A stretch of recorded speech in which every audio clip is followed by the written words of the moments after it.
parents et amis avec Gilles Parent.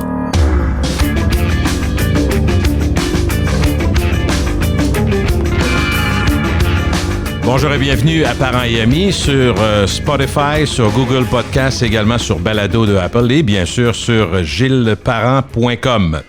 C'est un réel plaisir de recevoir aujourd'hui un gars qui n'a pas d'ennemis, un homme généreux, travaillant et dévoué. On aimerait tous être comme lui. Il y a très peu de gens que vous aimez autant que lui, c'est sûr. Et d'ailleurs, le public lui a démontré souvent, il s'est fait connaître du grand public de la région, particulièrement par la radio. Plus précisément, il a toujours été un passionné du sport, des lignes ouvertes sportives, de la description, de l'analyse des matchs de différents niveaux de hockey. Je l'appellerais gentiment mon gérant d'estrade préféré. J'ai d'ailleurs eu la chance de travailler avec lui chaque jour pendant plusieurs années au retour du FM 93. Mario Hudon, comment ça va? Ça va bien, Gilles. J'ai le goût de je vais faire quelque chose qui est bien improvisé ou presque. Presque improvisé, OK? Tu vas voir. Un petit peu. Bon, on y va avec ça.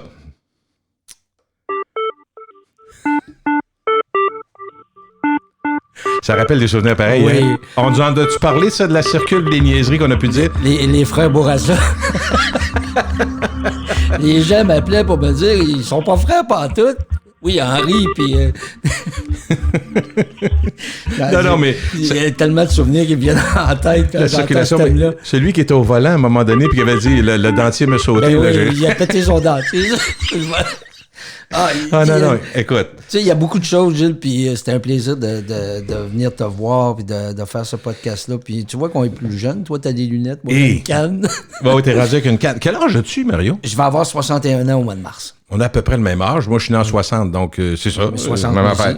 1960. Je sais que c'est une rencontre comme ça. Podcast, c'est ce que j'aime. Du podcast, c'est de prendre le temps, une belle rencontre. On a du temps, on n'a pas d'horloge. La circulation, c'est une blague, juste faire un rappel pour les auditeurs de la région de Québec. On va prendre le temps de jaser. On dit souvent, Mario, que la vie est surprenante, c'est sûr. Dans ton cas, sachant un peu ce que tu as traversé depuis ton jeune âge, parce que tu m'en as déjà parlé, puis on va en reparler aujourd'hui, je dirais que t'as pas été ménagé par les difficultés dans la vie.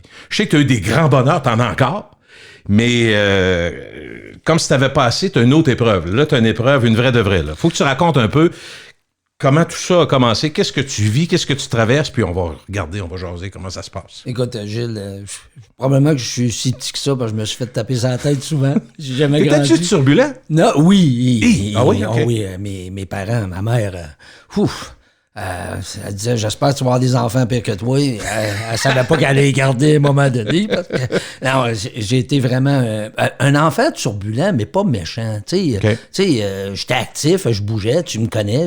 On te connaît pas méchant non plus, c'est vrai? Tu sais, moi, j'ai pas de rancune en moi, puis tout ça. Mais, tu sais, dans ce qui arrive, tu dis, Mario, t'as été frappé. Oui, j'ai eu des choses dans ma vie, puis on va en reparler. On va en parler tantôt, mais parle avec ce qu'il y a de récent, là, ce que tu vis présentement. Ce que je vis présentement, c'est qu'il y a à peu près 1 an et demi, en sautant sur la patinoire avec mes petits-enfants. Tu sais comment je... Oui, ben oui. Bon, 2019, genre, c'est ça? Oui, à peu près. Okay. 2019, je saute sur la patinoire pour un entraînement avec mon petit-fils. Oui. Puis là, je m'aperçois, je suis plus capable de patiner.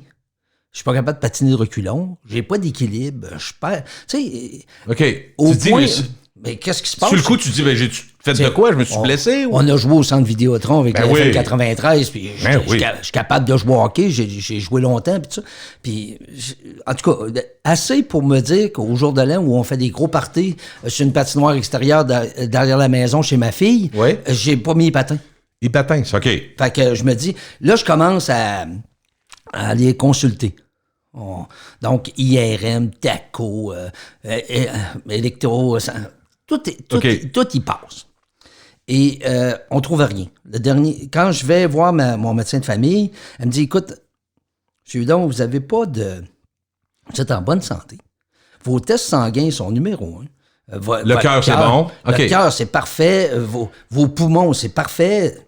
On ne sait pas ce que vous avez, donc on va vous envoyer passer un EMG. Ça, c'était en 2020, c'est ça, l'année passée? Ouais, au mois de décembre. Cette année? Au mois de décembre 2020. OK, parce qu'il n'y avait rien trouvé. Puis toi, avais-tu d'autres symptômes? Est-ce que tu as dit la patinoire, mais après ça, as-tu vu des moments où... Perte d'équilibre, je tombais, je me suis pété la fiole. Puis en plus, j'ai pas de réflexe de me protéger. Tu sais, tu vas tomber, tu vas te mettre les bras devant Ouais, la face. ouais. Moi, c'est direct à terre, là. Oublie ça. Là. Une chance, je tombe pas de haut, là. Mais c'est direct. T'as pas perdu le sens de l'humour. En tout cas, c'est le fun de t'entendre pour ça. Et là, le 7 décembre... T'avais-tu des doutes, Mario? Non! Hey, je sais que j'ai quelque chose, Gilles. Tu sais, j'ai un problème. Mais lequel il est? Tu t'attends toujours à ce que ce soit un nerf de coincé dans la colonne, dans le cou, quelque chose. J'ai eu, à un moment donné, un gros mal de tête une nuit où j'ai failli aller à l'hôpital. Tu sais, tu te dis, j'ai peut-être fait, même à un moment donné, je pense, est-ce que j'ai fait un petit ACV? OK. J'aurais pu arriver. Donc, on n'est pas des médecins, on ne sait pas. Ben, c'est ça. Là, les gens me disent, ça serait surprenant parce que ton état ne se serait pas détérioré. OK. Donc, tu serais resté comme ça, physio. Mais, tu sais, veux pas, tu penses pas au pire. Donc, au mois de décembre, je vais voir la neurologue qui me fait le MG. C'est un genre de test, je comprends bien. Oui, bien. il te rentre des aiguilles, des muscles, pour voir comment ça travaille, le réflexe. L'électricité, comment est-ce que ça se partage. OK. Fait que là, je revois encore ma neurologue qui se retourne vers son bureau. Elle est dos à moi. Elle lève les papiers. T'es-tu avec Nancy à ce moment-là? Ouais, Nancy est dans la salle d'attente. Tu sais, avec le COVID, on prend pas de choses. Donc, elle est là, elle vérifie ses papiers, elle se retourne, elle revient me voir, elle me regarde, elle dit « Ouais, on va regarder des choses avec votre bouche. » Elle se retourne, puis elle lève les mains, puis là, elle dit « Non, ça a été fait, ce test-là. » Correct, il a été fait. Ben ouais. Là, ça revient, elle dit « J'ai une mauvaise nouvelle. » Elle dit « Vous avez la SLA, la sclérose latérale qu'on connaît mieux sous la maladie de Lou Gehrig. » Moi, la connaissais-tu? Oui, à cause du sport, Caroline Debine. À cause du sport. Et en plus de ça, on avait fait des levées de fonds avec les capitales, puis tout ça, quand j'étais dans les médias. Puis l'affaire de challenge, l'Ice Bucket Challenge qu'il y avait eu. C'était ça, c'est vrai? C'était pour ça. Ah oui, fait que tout le monde, mais évidemment, des médias, tu le sais. Bon. Au début, elle dit la sclérose. Ouais, c'est quoi ça? Bon, j'ai une sclérose. Ouais. Puis là, elle dit, il vous reste 3-5 ans. C'est la moyenne. 3 à 5 ans. Là, elle dit ça, c'est la moyenne. Là, j'ai dit, on va appeler Nancy. Allez donc chercher ma blonde qui est dans la salle d'attente. J'ai dit, j'aimerais ça qu'on en parle ensemble. Fait que Nancy vient s'asseoir. J'ai dit, répétez-y. J'ai dit, vous êtes sûr, là, avant ça, vous êtes sûr que vous n'êtes pas trompé, là? Elle dit, non, je me suis pas trompé. Elle dit, quand toute votre physique est correct et qu'on trouve pas de raison pourquoi vous avez ça, ben, le résultat, c'est que vous avez ça. Ouais. Donc, c'est de même qu'on le découvre, qu'on va approcher, puis là, le MG vient de confirmer. C'est comme s'il élimine tout ce qui va bien, puis à un moment donné, il dit, ben là, on se ramasse là. Qu'est-ce qui pourrait me causer mes problèmes? J'ai rien de ça, pas d'hernie, pas rien de ça. Donc, je suis en bonne santé. Fait que là, elle dit 3-5 ans. J'ai dit, ouais. Là, Nancy, bien sûr, pleure. Moi aussi, j'ai les larmes aux yeux. Voyons donc. C'est une bonne claque, ça? C'est une claque. Et je te dis, c'était un coup. Réalisais-tu ou t'as eu des étapes après en réalisant? La tête, ça doit... là, l'étape, c'est qu'elle me dit, là, tout de suite, elle commence, elle dit, il y a aucun médicament, il n'y a aucun traitement, il n'y a aucune opération qui peut vous sauver. Vous allez... elle dit, vous comprenez bien, là, l'espérance de vie, la vie se termine dans 3-5 ans. Je peux pas vous dire comment vous allez les passer, ces 3-5 ans-là. Là, actif comme je suis. Fait qu'elle nerve un peu, t'es un gars... T'es monsieur oui, c'est ça. Moi, je dirais, Mario Hudon, c'est monsieur oui à tout le monde. Peux-tu venir nous dépanner? Peux-tu venir faire une émission de... Peux-tu venir... J'ai pas de budget, mais viens donc faire ça dans... Moi, y aller. Tu sais comment que t'es, là. Ben, c'est ça. Les vacances, tu m'as déjà reproché d'être sous-payé pour le travail que je faisais à Québec Cuisant. Mais, tu sais, c'était ma vie, c'était mon rêve. Non, puis tu regrettes pas grand-chose, là. Ben, je regrette rien. Je regrette rien. J'ai eu des moments durs, on va en parler. Oui. Tu sais, j'ai eu des moments durs, mais... Si j'avais pas eu ces moments-là, j'aurais pas les moments que j'ai eus dans les dernières années. Fait que, tu sais, tu peux pas... si exemple, il m'arrive telle chose, mes petits-enfants sont pas là, on oublie ça, là. Je vais accepter n'importe quoi pour vivre les années que j'ai eues avec eux autres, là. Mario, est-ce que tu te souviens à quoi ou à qui, à part Nancy, évidemment, t'as pensé quand t'as su que t'avais une maladie, puis on vient de te dire que le sablier est parti, là? Mes petits-fils. C'est sûr. Il n'y a pas...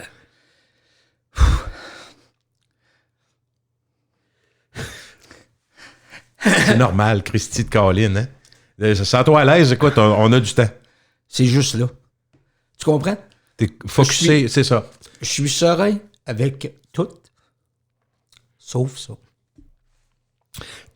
T'aurais aimé ça être plus longtemps qu'eux autres, les voir grandir. C'est ça, hein, dans le fond. C'est aussi simple que ça, la base de la vie, l'amour, puis le partage. Gilles, quand que mes petits-enfants sont venus au monde, le premier Nathan qui va rentrer au secondaire, Déjà, hein? déjà, qui a 12 ans, j'ai dit à ma blonde, moi, j'allais jamais voir le médecin. J'allais jamais. Jamais. J'ai dit, c'est de valeur, là, mais je passe tous les tests. Toutes. Je veux pas pogner un cancer, je veux pas savoir quelque chose. Je vais être là, en forme le plus longtemps possible. Exactement. Tu sais, c'est la fête de mon père aujourd'hui, 88 ans. T'imagines qu'il y a 28 ans. T'as encore ton père et ta mère? Oui. Mon père a 88 ans aujourd'hui. Oui, il est plus magané, mais mettons, il a toute sa tête, cette affaire-là. Donc, présentement, si je calcule, là, c'est 28 ans de plus avec ses petits-enfants et ses arrière-petits-enfants que moi. Je vais faire, là, peut-être. Ouais. Tu sais, et cette réalité-là, et je te dis, j'ai pris mon courage j'ai même été voir le film de fesses, là, la colonoscopie, là. J'ai été faire ça pour être sûr que tout était correct. T'as tout testé. Tout fait. Puis ils m'ont dit, Mario, ton cœur, tu vas vivre jusqu'à 100 ans. Il n'y a pas de problème. Et là, ça m'arrive à 60 ans où, tu sais, on me dit ça. Puis on me parle de traitement qui pourrait prolonger ma vie, pas ma qualité de vie, de 3 à 4 mois. Puis là, est-ce que ton réflexe, je sais que probablement que tu t'es mis à lire et essayer de comprendre ces maladies pour savoir ce que ça veut dire, comment les gens le vivent, mais est-ce que tu as demandé au médecin, ce médecin-là, quand tu es avec ta femme, normalement, ça se déploie comment? Dans le fond, pour résumer ça, est-ce que c'est les muscles qui s'atrophient, dans le fond? Oui, c'est les neurones moteurs, ce qui te fait bouger. Donc, tes neurones qui alimentent quand tu penses à bouger ta jambe... Ça monte en haut, ça part d'en haut, puis ça descend, mais ça descendra plus. OK. Fait que ça descend moins. Oh, c'est une image, mais on comprend que la commande électrique s'en va au cerveau, elle dit, il faudra que je lève mon doigt, mais toi, ça va être plus tough. Le pied, puis toi, tu comprends. Okay. Surtout celui qui est coupé. T'es vraiment sans génie, mais je t'aime demain, il n'y a pas de problème. Mais, l'expression qui m'a le plus frappé, c'est le soir, quand je suis revenu à la maison. Ma soeur travaille à l'hôpital où j'ai eu mon diagnostic, et elle terminait à minuit. Elle dit, appelle-moi. Et elle dit, la première chose qu'elle a dit, elle n'y a pas pensé, mais la chose qui m'a fessé, là, c'est tu vas être prisonnier de ton corps. Oh. Parce que tu gardes tout ton intellect. Stephen Hawking avait la SLA. Okay. Donc, tu gardes tout ton intellect. Jamais que tu vas perdre tes acuités. Je vois un joueur de football qui est complètement immobile. Il bouge sa tablette avec ses yeux. C'est seulement ses yeux qui fonctionnent. Tu comprends? Et tu me connais. Il y a deux façons que la maladie va progresser. Quand on va le découvrir, il y en a qui vont perdre la parole. Il ne fallait pas que ça arrive à moi. Ça presse pas, hein? Avaler. OK, la langue va venir ici. Non, la mâchoire, les muscles. OK. Avaler et respirer. Donc ça, la machine, tout ça. Ouais. Moi, et l'autre version, c'est les mains, les jambes. Donc moi, présentement, c'est les jambes. C'est plus physique. Moi, c'est des jambes, là? C'est des jambes. Un peu les mains, mais pas si mal pour l'instant. Est-ce que ça fait mal? Non. Zéro. J'ai pas de douleur. OK. Tu sens que t'as pas la force, mais tu sens pas de mal dans les jambes, mettons. Non, c'est ça. Tu vas avoir la nuit, tu vas avoir des crampes. Mais tu sais, on a des crampes. Tu sais, moi, quand ça arrivait, j'avais une crampe dans la nuit, d'une jambe, d'un mollet. Tu sais, quand on met le pied à terre parce qu'on veut mourir tellement que ça fait mal, là. C'est ça. Ben, moi, tu sais, t'as ça. Tu penses pas que c'est la maladie qui te cause ça. Mais là, quand tu réalises après ce que tu as des spasmes, où la jambe te bouge seule, on va donner un coup. Tes muscles sont mal alimentés par tes neurones, qui meurent. Ces neurones-là meurent. Donc, ce qu'il faut trouver, c'est la façon d'arrêter, que ça arrête. Et c'est pour ça qu'il y a des traitements qui sont expérimentaux. J'en commence un la semaine prochaine. OK. Donc, je me suis impliqué tout de suite. Tu l'as entendu. Ben oui, je sais que tu fais des levées de fonds, tu es sur Facebook. Tu parles de... Puis là, tu as eu j'imagine, une chaudière d'amour puis de collègues. C'est hallucinant, Gilles. Je suis tellement bien entouré. Tu sais, tu disais qu'est-ce que j'ai fait après. Le 7 décembre, là, quand je suis sorti de l'hôpital, Nancy est allée chercher la voiture. Moi, je suis resté sur le trottoir à pleurer. On est parti. Puis on est monté chez ma fille. Elle sait rien, là. Elle sait rien. Elle sait rien. Puis, tu sais, veux pas, mon fils est à Montréal. T'as combien d'enfants, là? J'ai un gars et une fille. OK. Mon fils est à Montréal. C'est un chimiste. Il travaille dans la pharmaceutique, justement. Et on l'a pas vu depuis, même avant les fêtes. Tu comprends que, tu sais, oui, loin, on l'a pas vu. On l'a pas vu depuis des mois. Et là, je peux pas lui parler à lui. Je me rends chez ma fille. On est sur l'heure du souper. Je l'appelle, je dis, est-ce que vous êtes à la maison? Oui. On s'en vient. Elle se doute. Elle sait que je suis à l'hôpital. OK, parfait. Elle dit, si il monte ici pour me parler, il y a de quoi dire. Dans le temps de COVID où on n'est pas supposé se voir, c'est sûr qu'il se passe quelque chose. Donc, ils sont en train de souper, mes petits-enfants sont là. T'sais, à un moment donné, j'ai dit, est-ce que je parle devant eux autres? Ouais. Parce que, tu sais... Là, c'est le fun des deux, par exemple. Ta blonde a de bons conseils. C'est ça. Et ça serait pire de les envoyer ailleurs puis de leur dire... Il se passe quoi? C'est ça. Tu sais, Isaac, a 7 ans, tu sais, il ne donne pas l'impression qu'il comprend vraiment ce qu'on parle. C'est peut-être mieux de même? C'est peut-être mieux de même, mais on s'est aperçu après qu'il comprenait. OK. Il le disait juste pas. OK. C'est ça. Okay. Mon autre, le plus vieux, lui, il comprend. En baptême. Lui, entend. Pas juste en baptême, entend. Et il est là, il m'écoute, il pleure. Ma fille pleure, bien sûr. Mon gendre est un gars extraordinaire, tu sais, très terre à terre. Puis, tu sais, moi, je m'inquiétais pour Nancy, je m'inquiète pour les autres. Ben oui, on te connaît. Moi, je le sais. Tu sais, j'ai vraiment pas peur de la mort. J'ai pas peur de ça, du tout. Je sais que, cependant, que je vais faire de la peine. Je le vois, tu sais, je veux dire, puis c'est pas parce que je me prends pour un autre, là. Non, mais écoute, je sais qu'il va y avoir de la peine autour, tandis que moi, quand je serai parti, j'ai pas de peine, j'ai pas de mal, j'ai pas rien, tu sais, je suis pas là. S'il y a quelque chose, ça peut juste être le fun. Tu sais, Albert Ladouceur disait ça. On n'a pas fait notre vie au complet pour que ça qu'il n'y soit a rien après. Ah non. Tu sais, bon, si je suis là, je vais être assis dans un gradin à applaudir mes petits-enfants jouer au hockey. Tu comprends? Oui. Puis, est-ce que c'est bien la façon avec laquelle tu gères ça? Pour l'instant, écoute, tu vas avoir des périodes où c'est plus dur, là, je comprends, mais il y a quelque chose de... D'abord, tu as plein d'exemples autour de toi, des gens que tu as beaucoup aimés qui sont partis. Puis tu as aussi le côté très naturel qui, moi, me rejoint beaucoup. Mais je sais pas, toi, si c'est la même chose, mais moi, je me rappelle d'avoir dit ça à ma mère quand elle était sur son lit de mort. Puis ma mère, j'ai été très proche d'elle. Puis à un moment donné, elle m'a dit... je suis tanné, là. Elle, le cancer, c'était autre chose. Puis j'ai dit, maman, je te pousserai pas dans le précipice, là, tu sais. Mais j'avais dit, elle dit, comment tu vois ça, toi, la mort? Mais elle a rejoint son chum, tu sais. Fait. Mais j'ai dit, moi, sais-tu, maman, je connais pas ça, mais je me fie sur la nature. Parce que ça, c'est la seule affaire qui est universelle. La nature, tu mets une graine, tu fais pousser la graine, ça devient une plante, ça devient un arbre, puis l'arbre devient majestueux. Puis ça, moi, ça m'impressionne, là. Mais j'ai dit, prenons la nature humaine.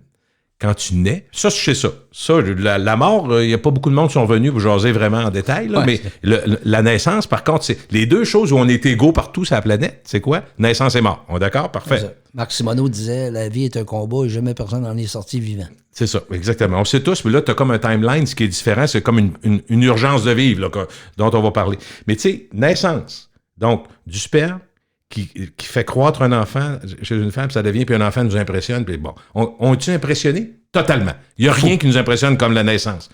Mais la mort fait partie de la vie aussi, c'est-à-dire que c'est naturel, la mort. Tout le monde meurt. Moi, j'ai dit à ma mère, j'ai dit, si c'est si impressionnant la naissance, d'après moi, la mort est impressionnante. Elle dit, j'haïs pas ton idée. J'ai dit, je sais pas si c'est vrai, mais je trouve que c'est logique. Et comme je te dis, moi, c'est ceux qui vont... Ceux qui restent, hein? Ouais, c'est ça. C'est ceux qui restent qui vont avoir de la peine. C'est pas moi. Mais d'ici là, ça se peut que... moi, je suis déçu de pas passer plus de temps. Si jamais, tu sais, j'espère faire 15 ans, 20 ans, puis que cette année, on trouve un médicament, puis que... Mais t'es réaliste en même temps. Je reste à boiter, mais la réalité, c'est que Lou Gehrig, il est mort il y a 80 ans. Cette année, ça va faire 80 ans qu'il est mort de cette maladie-là, puis on n'a pas trouvé de médicament encore. Et on a trouvé un vaccin pour le COVID en 7 mois. Ouais, tu sais pas. L'espoir. Il y a de la recherche en masse. Il y a de la recherche. Il y a probablement des traitements pour rendre ça plus. Mais pas pour guérir, mais je veux dire pour rendre ça plus acceptable. Ben, ce qu'on cherche, c'est un traitement qui va arrêter où on est là. Tu sais, si on gagnait ça. Moi, si je gagne 20 ans à boiter avec une canne, je vis bien avec ça. Tu comprends? Parce qu'on parle toujours. Mais si le médicament arrive dans 2 ans et demi, où je suis sur respirateur, qu'on me nourrit, ces affaires-là, c'est autre chose. Ma décision et ma discussion avec mes proches est déjà faite là-dessus. Ils sont au courant qu'à un moment donné, si j'en viens là, je vais demander l'assistance. Est-ce que c'est sûr que tu as eu des discussions, tu en as plein avec ta femme, puis est-ce qu'elle t'a dit, qu'est-ce que tu veux, Mario, qu'est-ce que tu veux qu'on fasse? Tu sais, elle doit se retourner vers toi, qu'est-ce qui te ferait plaisir? Comment veux-tu vivre ça? Parce que c'est important. Tu sais, écoute, moi, ça m'émeut d'en parler, mais on sait comment c'est important une femme dans notre vie, puis que quand, tu sais, avec tout ce que tu as fait avec elle, tout ce que tu as partagé, est-ce qu'elle s'est retournée vers toi en disant, dis-moi donc comment tu veux vivre ça? Écoute, Gilles, tu sais, elle m'a sauvé la vie, cette femme-là. Moi, si j'ai pas Nancy, t'es pas là. C'est sûr que je suis mort. C'est certain. Tu fais référence à la première fois où tu as eu une femme enceinte? J'ai été marié à 20 ans. Je me suis marié avec une fille, une famille, il était 6 filles. OK. C'est la plus jeune. Le père est alcoolique. Et je me rappelle encore de ce moment-là où j'entre chez elle, puis je vois voir son père est assis au bout de la table. C'est un monsieur, un grand monsieur, imposant, mais il manque une jambe, c'était blessé de guerre, tu vois. Et je m'en vais le voir, je dis, monsieur, je vais marier votre fille, puis si vous n'êtes pas content, je m'en sac. Et moi, je la sors de site, puis je vais me marier, puis... OK, tu fais ce que tu veux.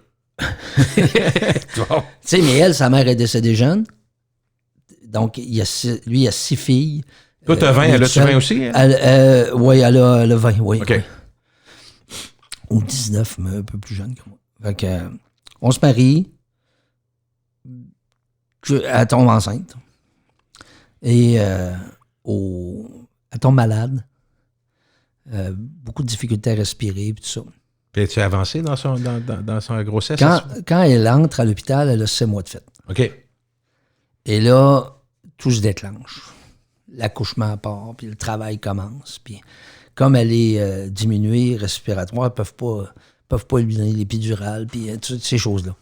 Je suis là, puis tout à coup, tout va bien. Ben, tout va bien. Dans les circonstances, tout va bien. Le cœur du bébé bat très fort, tout est correct. Tout à coup, je suis à sa tête, puis je la vois à part. Donc, elle perd connaissance. Puis, OK. je dis au médecin, il y a quelque chose qui ne marche pas, là. Il dit, sort. Quand je suis sorti, là, les machines rentrent. Elle a besoin de soutien. Puis c'est ça. Une heure après, ou à peu près, là, ça paraît une éternité. Le médecin sort et dit, on a perdu le bébé. Et ta femme oublie ça. Mais voyons donc. T'as 20 ans, toi, là? J'ai 22 ans. 22, OK, excuse. Là, je dis au médecin, j'ai dit, là, le bébé, c'est pas grave, sauve ma femme. Un enfant, je peux en avoir un autre. Tu comprends la logique du moment, là. La réalité frappe, là. Et 3 jours après, le médecin vient me voir. On transfère de l'hôpital, c'était au Christ-Roi. On me transfère on est à Saint-Sacrement. Je suis encore dans la petite salle. Le médecin est là avec moi, là. Le médecin qui l'a accouché, puis il pleure avec moi, là. Des patins, ça. Fait que, il me dit... Il dit là, l'encéphalogramme est plat. Il reste rien. Ta décision. OK, maintenu en vie artificiellement à ce moment-là. Exactement. Mais lui, il dit... C'est ta décision. C'est toi et son mari. C'est pas la famille, c'est pas rien. C'est à toi qu'on va demander la permission de la débrancher. Et là, je vais quand même consulter la famille. Tu sais, je m'assois avec ses sœurs, puis tout ça, puis on est là, puis... C'est pas trop gros comme décision, là. Tu sais, j'ai 22 ans. Ben voyons donc. Tu sais, fait que là, elle me dit... il y a des... Je pense qu'il y a des filles, il y a de ses sœurs qui n'ont pas accepté la décision de débrancher, mais j'ai 22 ans. On en avait déjà parlé. que s'il y en a un des deux qui se retrouvait dans cet état-là. Tu sais, personne... On avait parlé avec Lynn de ne pas gâcher la vie d'un ou l'autre, d'avoir un surtout bout de si bois, jeune, là. un bout de bois dans un lit. Puis de toute façon, elle n'aurait pas accepté d'avoir perdu son enfant. Tu comprends? Elle avait préparé la chambre du bébé. C'est elle qui avait peinturé partout. Il y avait un clown au pied du lit. C'était extraordinaire, ce qu'elle avait fait, puis tout ça. Fait que là, on prend ça.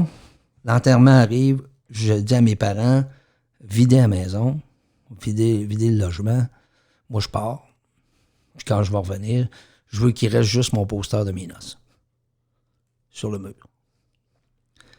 Et là, je pars sur une galère, là. Une vraie.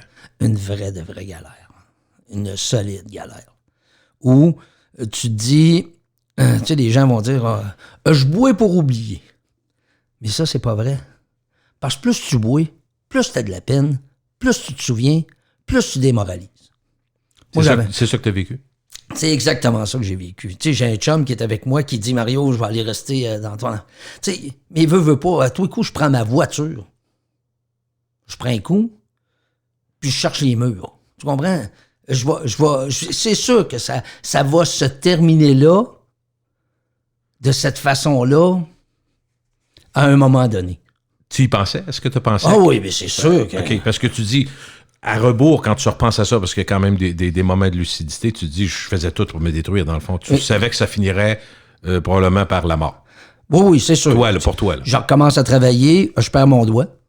Et on rigole bien. Mais c'est dans cette période-là où je perds mon doigt.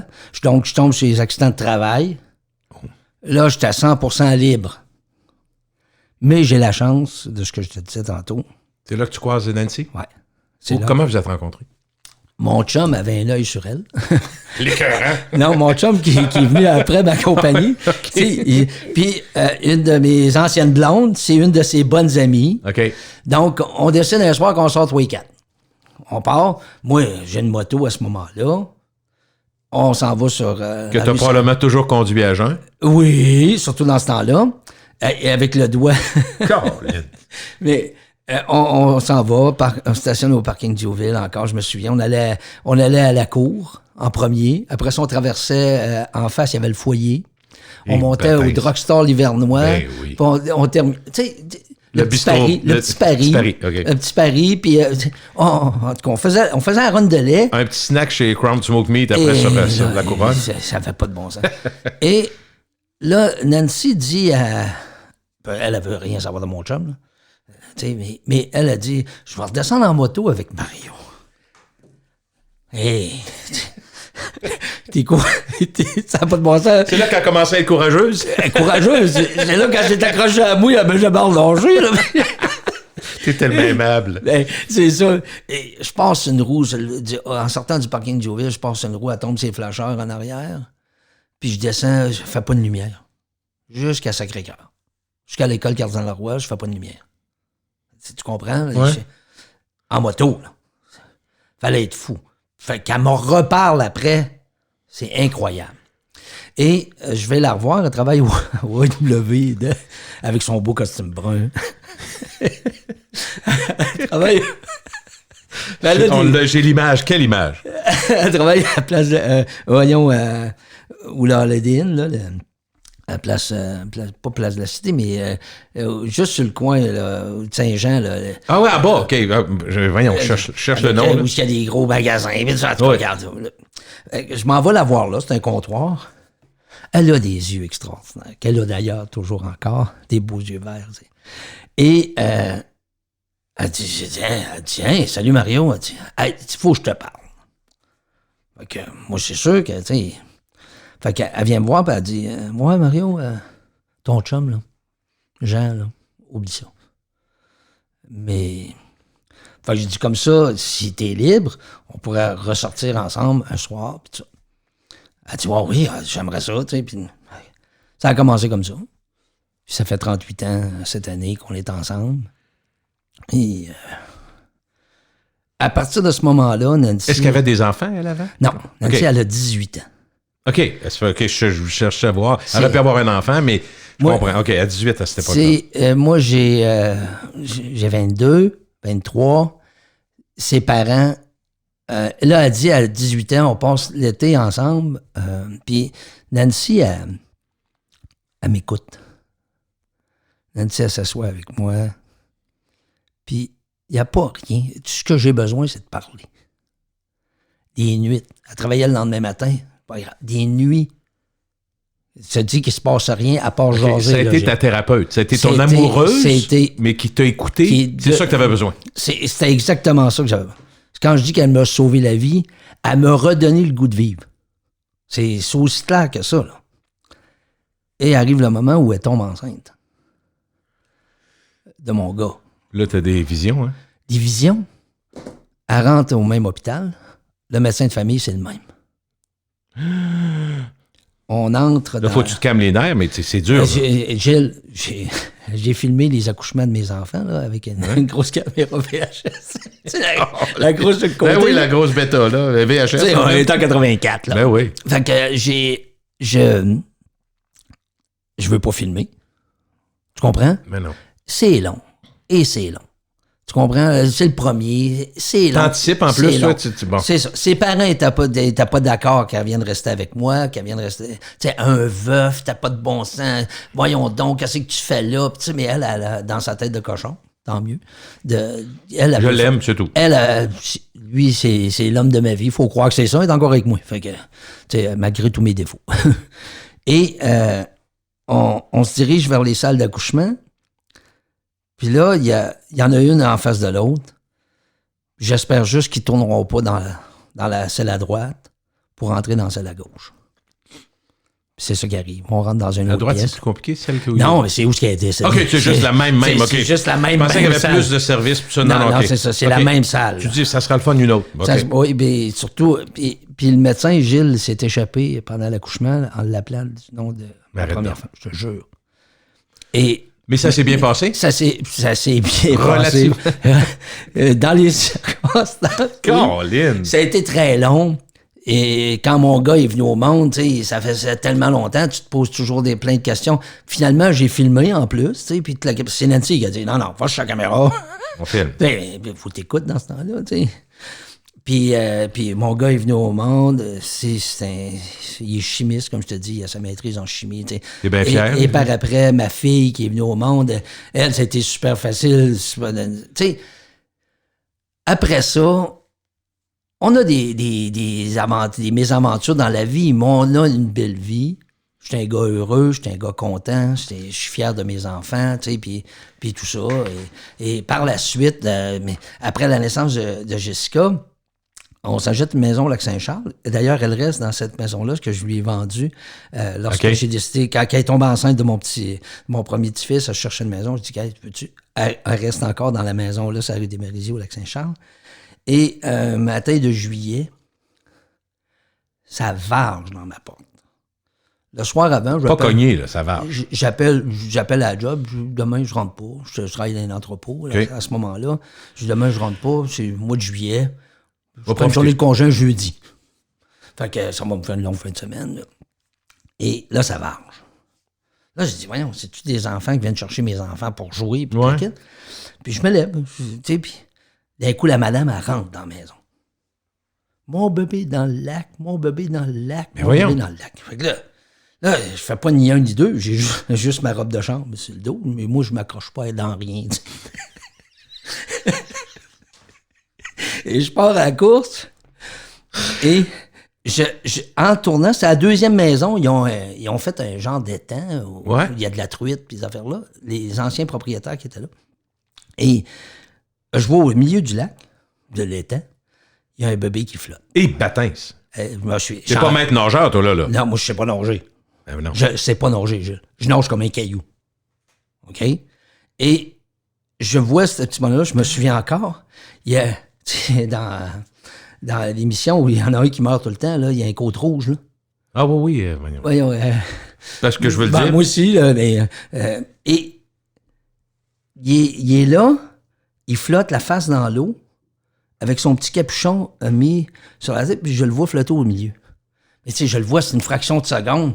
Je saute par-dessus le canal, puis un autre bond, ma blonde a dit, un autre bond, t'étais dans le milieu du lac. Je sais pas comment t'as fait. Je suis rentré là. L'instinct, hein? Il y avait rien, là. Tu sais, j'ai pas pensé à rien. La dame, elle a pensé parce qu'elle a dit, moi, je sais pas nager, je vais me noyer avec. T'sais. Mais une chance, je suis là. Elle voit les autos dans le cours, elle vient chez nous. Un bon, je saute, je le retourne. T'as raison, elle cogne à une autre porte où il n'y a personne, puis son enfant, où c'est elle fini. crie, il n'y a pas personne, là. Là, je le retourne, il est bleu, il respire plus. Puis là, je commence à faire des réanimations que j'ai jamais faites de ma vie. J'ai vu ça à la TV, c'est sûr. Mais, tu sais, le réflexe. Ah oui. Puis on réussit à réanimer. Là, l'ambulance s'en vient, je me dis. Les autres appellent l'ambulance. Nancy est sur le bord de l'étang. Puis là, commence les réanimations. Après ça, je passe à Nancy. Nancy continue. Puis finalement, l'eau, comme tu vois dans les films, là, il crache l'eau, puis il te le quitte, puis on l'a sauvé. Ça va faire 30 ans aujourd'hui, et cette année, voilà, 11 juillet. Et l'as-tu déjà revu? Non, j'ai pas revu le petit gars. Mais regarde, c'est pas... C'était pas... Mais écoute, c'est impressionnant, là, comme... Et là... Ça a été quand même pour toi, c'est important, maudit, dans ta vie, là, avec ce que tu as vécu. Pour moi, là... Tu as sauvé la vie de quelqu'un? J'en ai perdu. Oui. Puis je n'ai eu. Puis je n'ai sauvé une. J'ai sauvé une vie. Dans des circonstances, quand on y pense, si on regarde ça théoriquement, c'est pas toi qui peux sauver cet enfant-là. Tu sais pas nager. Jamais. C'est d'un vrai lac, puis ces affaires-là, oublie ça. Mais, tu sais, les circonstances ont fait que je suis pas rentré travailler. On est là, ça arrive, ma blonde réagit super bien. Puis je regardais, j'ai reposté la photo du Journal de Québec, parce qu'on venu faire un reportage. Et tu vois, j'ai 2 genoux avec des... Parce que quand je suis sauté dans l'eau, dans les roches, je me suis pété 2 genoux. Aïe, aïe. Puis quand je suis retourné à la maison après, avant de moi aussi aller à l'hôpital avec mon autre voisin, mon ami Serge, depuis des années, on est encore... Moi, j'ai des amis de 40 ans, là, tu sais. Okay. Toujours la même gang, super fidèles. Et quand je suis à l'hôpital, je suis dans la salle d'attente, le père arrive. Puis là, il dit, la garde malade, il dit, non, votre enfant, on l'a transféré dans un autre hôpital. Il part. La garde, elle me regarde, elle dit, vous avez sauvé son enfant, puis il vous a même pas remercié. J'ai dit, peux-tu te dire qu'il y avait d'autres choses à penser? Que le voisin, là, sont venus prendre un café plus tard dans le soir. Mais toutes ces affaires-là ont fait de moi... Ça t'a façonné aussi. Hein? Ben, c'est ça, j'allais dire. Ça fait la personne que je suis aujourd'hui, et peut-être la personne, justement, qui accepte plus. Je suis pas dans le déni de ce qui m'arrive. Parce que je parlais avec des gens de la SLA encore hier, une travailleuse sociale, elle dit, M. Hudon, la manière que vous me parlez, vous êtes serein. Vous êtes serein, puis tandis qu'il y en a qui sont vraiment fâchés, là. As-tu des périodes, même depuis... j'ai des périodes... Des hauts et des bas, mettons? Où je pleure. Mais c'est toujours en pensant à mes petits-enfants. OK. Tu sais, mon fils, ma fille sont bien placés. Je suis bien entouré. Puis, tu sais, c'est mes petits-enfants. C'est le temps que j'aurais pas avec eux. C'est ça qui me fait de la peine. Puis d'un certain sens, tu as fait ce que tu avais à faire. Est-ce que tu pouvais faire de mieux, là? Ben, j'ai regardé aller, puis, tu sais, ce qui m'inquiétait, c'est le futur pour Nancy. Tu sais, moi, j'ai changé tellement souvent de job. Tu sais, j'ai pas de fonds de pension, j'ai pas un gars riche, j'ai pas d'argent, puis tu sais, j'ai pas ces choses-là. Fait que ce qui m'inquiétait, c'est l'après pour Nancy. Est-ce qu'elle travaille, Nancy? Oui, Nancy, elle travaille. Okay. Tu sais, elle était là, 17 ans dans les cages au sport. Tu sais, Nancy, mais c'est pas ça, c'est tout ce qui entoure ça. Et elle a dit, tu occupes pas de moi, là, on va s'occuper de toi, ou... Ben, tu me demandais comment est-ce qu'elle réagissait avant que je parte sur mon délire de tout compter ça. Hier matin, Nancy est venue me voir, elle dit, Mario, elle dit, je ne sais pas. Comment je dois réagir? Tu sais, ce que tu me posais comme question tantôt, comment je dois faire? Je dis, Nancy, il ne faut rien changer. Tu comprends? Elle arrive, à part travailler, elle s'inquiète si je tombe ou, tu sais, ces choses-là. Je dis, change rien. Tu n'as pas rien changé. Mario, t'as ouvert encore une bouteille de vin ce soir. Je me priverais pas de m'ouvrir une bouteille de vin, Nancy, là. Ouais, mais elle dit, tu marches moins bien quand tu prends 2-3 verres de vin, c'est sûr que j'ai de la... Mais j'ai dit, je suis ici. Je suis là. En maison. il faut pas changer rien de ça. OK, je comprends. Il faut elle dit ça pour ton bien, mais en même temps, tu dis, moi, je veux pas être juste sur une parenthèse puis rien faire. Elle dit, je me reproche, là, elle est allée faire du ski de fond à un moment donné. Elle dit, je me reproche de partir avec mes amis puis de te laisser tout seul. À peur qu'il t'arrive de quoi? Que tu tombes? Elle dit, mais dans les faits, mettons... Elle dit, elle aimerait mieux passer du temps avec moi. Mais j'ai dit, Nancy, il faut que tu vives. J'ai dit, il n'y a pas... Tu peux pas... Ça t'arrangera rien. Puis pourquoi tu te priverais de vivre? Puis garder ses contacts, ses amis, ses choses qu'elle aime, elle. D'abord, vous avez beaucoup de temps ensemble. Je trouve ça normal. Écoute, c'est normal qu'elle réagisse comme ça, à mon avis. Moi aussi. Mais c'est normal aussi que tu lui dises, regarde, tu as peut-être 35 ans, toi, on ne sait pas. Là, fait qu'il faut que tu entretiennes ton monde, il faut que tu fasses ta vie. Tu sais, moi, à ce moment-là, je pleure un peu. Je lui dis, c'est sûr que je suis plus le gars que tu as rencontré. Tu sais, tout a changé, là. Mm-hmm. J'ai plus les mêmes attentions, puis je suis plus capable d'y donner les mêmes attentions non plus. C'est elle qui doit prendre soin de moi. J'ai dit, là, profite-en. Parce que dans un an, un an et demi... Ça va être quoi, c'est ça? Tu vas peut-être être pris pour me donner à manger. Tu vas peut-être être pris pour me pousser dans une chaise roulante. Tu sais, m'aider à me laver. Fait que profite-en là. Est-ce qu'il t'arrive de demander au médecin, toi, ça fait, je comprends bien, les premiers symptômes, 1 an et demi à peu près. Est-ce que tu leur dis, là, je suis à 1 an et demi, puis là, j'ai les pieds, les jambes, mettons, j'ai de la difficulté. Je suis rendu où? Tu sais, des fois, c'est le genre de questions qu'on peut demander. Vous attendez à quoi pour la suite? Est-ce que quand on est rendu là, selon ce que vous avez comme expérience, il arrive quoi après? Est-ce que c'est le genre d'affaires qui t'intéressent? Ce qui te répondent, c'est que personne n'est pareil. Bon. Ça se peut, tu sais, il donne 3-5 ans, mais je parle avec le gars qui a lancé la pétition, là, Norman McIsaac, qui ça fait 7 ans. J'ai parlé avec un autre, lui, il est en chaise roulante. Il dit, Mario, je peux pas parler en mangeant parce que je m'étouffe. Tu comprends? Il y a encore ses mains qui fonctionnent un peu. Il est comme étonné d'être encore en vie, lui. Lui, il est dans ceux qui vont faire qu'il y en a qui vont mourir en 6 mois, puis d'autres qui vont mourir dans 10 ans. Tu sais, je disais ça, j'ai dit, moi, quand j'étais voir mes petits-enfants, mon petit-fils, Nathan, quand je te dis qu'il comprend, moi, ma fille a ri parce que dans une entrevue, j'ai dit que c'était un génie, en voulant dire, tu sais, qu'il est brillant. Et je vais le répéter, il va être content. J'ai dit, tu sais, Nathan, j'ai dit, ton papy, là, il a une maudite tête de cochon. Il dit, c'est pas grave. Il dit, t'as dit 3-5 ans tantôt. Ouais, OK. Qu'est-ce qu'il te demande? De quoi il te parle? Les enfants, ils te parlent de quoi? Ouais, ils ne parlent pas de ça. Non, hein? Ils ne parlent pas de la maladie. Ils parlent juste on fait-tu des niaiseries encore? Tu vas-tu être drôle pareil? Ou... C'est ça. Tu ris. Ils veulent que tu sois toi-même, hein? Tu sais, Nathan, je te disais qu'Isaac avait peut-être pas réagi autant tantôt. Quand il s'est couché, quand j'ai été parti, puis qu'il s'est couché, il a dit à sa mère, il dit, papy, ça va pas bien, hein? Tu sais. Non, ils sont pas fous, hein? Puis, tu sais, les deux à Noël, ils m'ont fait pleurer. Ils m'ont donné, sur ma page Facebook, ils m'ont fait une carte, toutes les deux, là, tu sais, en disant... Des beaux messages. Tu sais, c'était extraordinaire. C'était extraordinaire. Et Nathan, c'est drôle, des fois, tu sais, je vais les voir. On n'a pas le droit. Je le dirai pas, là. Ouais. Moi, je vais les voir. Je me priverai pas de les voir au moins de temps en temps. Puis Nathan, il est avec son téléphone. Il est en train de jouer. Puis il vient s'accoter sur moi. On est sur le divan. Juste ça, hein? Juste là, je me mets à pleurer, puis je m'étire le bras pour prendre un Kleenex qui est là-bas. Il me dit, jamais bien loin. Fait que là, il dit, attends, papy. Il se lève, puis il me prend le bras, puis il dit, viens, je vais t'aider. J'ai dit, attends, donne-moi des Kleenex, ça va être plus facile que d'essayer de me relever. Mais, tu sais, il est fin, ils sont... Tu sais, tu vois que l'amour que je leur donne est là. Puis une des raisons pourquoi je te parle à toi, je parle à tout le monde, puis je l'explique, puis pourquoi je veux qu'ils gardent un souvenir. Puis dire, mon grand-père, là. Wow. C'est le meilleur. Pour eux autres, c'est sûr. C'est ça. C'est... Oh. Je te dis, à chaque fois, c'est à cet endroit-là. Pour le reste... Je suis tellement... T'as-tu une urgence de vivre que t'as... Pourtant, t'as vécu tellement de choses. Dans le fond, je me dis, c'est assez étonnant, ton parcours, là. Non, j'ai pas de... T'es pas pressé, j'ai pas là. de bucket list. OK. Le bucket list que j'ai, qui est en tête de ma liste, qui oublie le reste, c'est de passer du temps avec mes petits-enfants. Il n'y a rien d'autre dans ma vie qu'en ce qui me reste à faire que je veux faire. Tu sais, voyager, je l'ai fait. Ma job m'a amené en Angleterre voir de la boxe, à Las Vegas faire de la boxe, travailler, mais c'était ça le rêve de ma vie.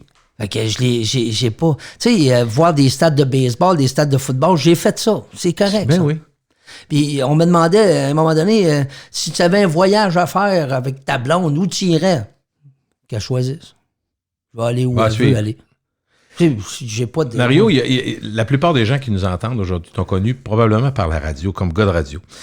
Dis-moi, si je te demande de quelle période, de quelle station, de quelle émission, quand tu penses à tes souvenirs, qu'est-ce qui t'a marqué le plus? Tu as fait tellement de choses. Ça peut être des difficultés, parce que moi, je me rappelle, ma blonde m'a même dit, moi, j'ai commencé la nuit, puis c'était Mario qui était là, avec, puis Québec la nuit. Oui, on était tout en train de pratiquer, on gagnait 1 pièce par 3 mois, quasiment, tu sais, mais il dit, Mario était important, il était un guide, fait tu as fait beaucoup de choses, tu as travaillé avec le hockey amateur, n'importe. Mais dans l'ensemble, quand tu regardes ta carrière radio, à quoi tu penses le plus? Eh mon Dieu, j'ai eu des bons moments. Je me souviens de chaque place, chaque moment. Tu as commencé quand? En 1900, écoute, je fais des chroniques. Je me vante d'être un peu, à un moment donné, être le grand livre bleu de Marc Simoneau.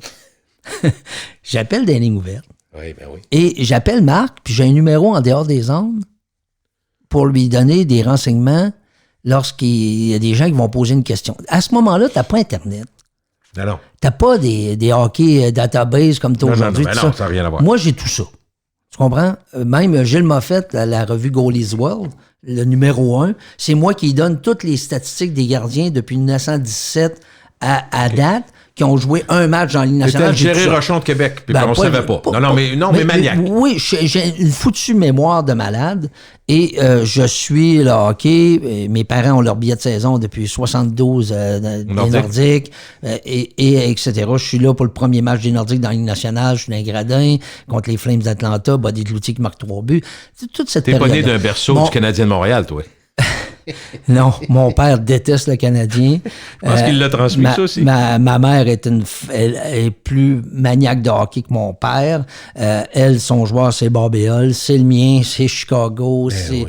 On est plus beau chandail fait à Québec. On est élevé, oui. Puis, et à ce moment-là, mon rêve, c'est d'être un animateur de radio sportive. Ben oui. Mon rêve, c'est ça. Et je te dirais, probablement en 91, je travaille dans un entrepôt. J'appelle Marc Simoneau, à ce moment-là, vient de passer à CGRP. Et j'appelle Michel Carrier. Puis je dis à Michel, Michel, si je te faisais des chroniques où sont les matchs des Nordiques par satellite. Tu viens de m'allumer. C'est sûr que c'est là que tu as commencé. Ben oui. Fait que là, Marc, pas Marc, F23, 42C, pop-pom. ESPN, j'ai G5.9 et G5.14. Tu te rappelles de ça? Ben oui, je me souviens de ça. Playboy, il était à G5.2. C'est tellement drôle. Et à ce moment-là, Michel, sais-tu ce que je vais faire? J'ai dit, si tu me dis que j'ai une chronique, je vais aller voir les gens de Paracom. Puis je vais me faire mettre une antenne parabolique chez nous.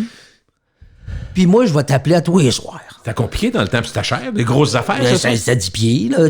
Ils mettaient ça dans le cours, puis le kit, ça coûtait 4-5 000 $ à cette époque-là, en 91, puis tout ça.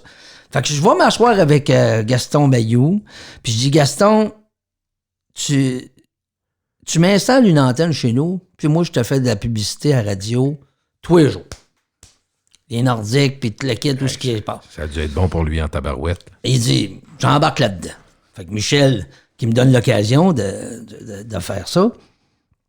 Et là, j'ai des moments, je reçois Gilles, pour les matchs juste des Nordiques, là, 1 demi-heure, 1 heure avant le match, là, c'est 125 téléphones à la maison.